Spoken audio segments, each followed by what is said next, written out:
What happens when the man who taught you to conquer the world suddenly leaves it forever?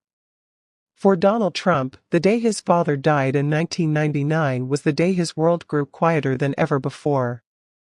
The cameras had always shown him as unshakable, the face of confidence and wealth, the builder of towers that kissed the New York sky. But in that moment, behind the flashing lights and golden walls of success, he was not the billionaire mogul everyone knew. He was simply a son mourning the man who had shaped him. Fred Trump was more than just Donald's father. He was a builder in every sense of the word.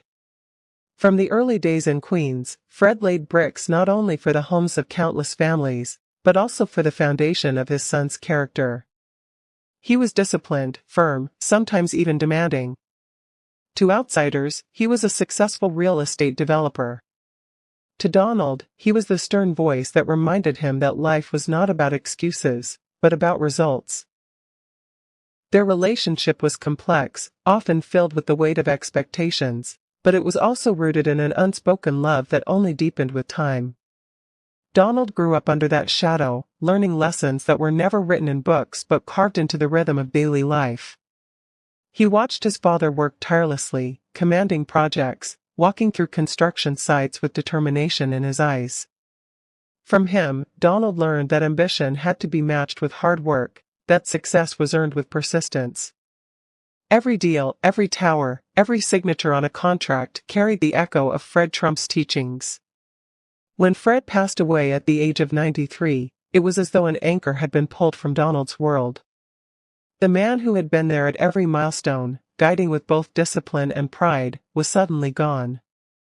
At the funeral, Donald spoke with strength, his words steady but his heart heavy. He described his father as a man who had built more than homes, a man who had built lives, opportunities, and legacies. Yet behind those words, there was a grief he could not fully hide. His eyes carried the sorrow of a son who still longed for the nod of approval, the quiet acknowledgement that his father had always held in his heart but rarely showed.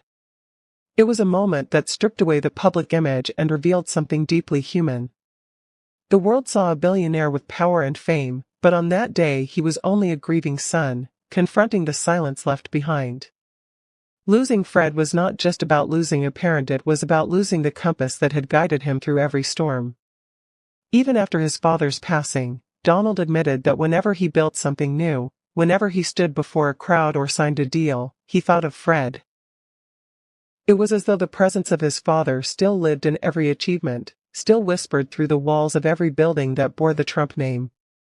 The empire might have been Donald's creation, but the foundation belonged to his father.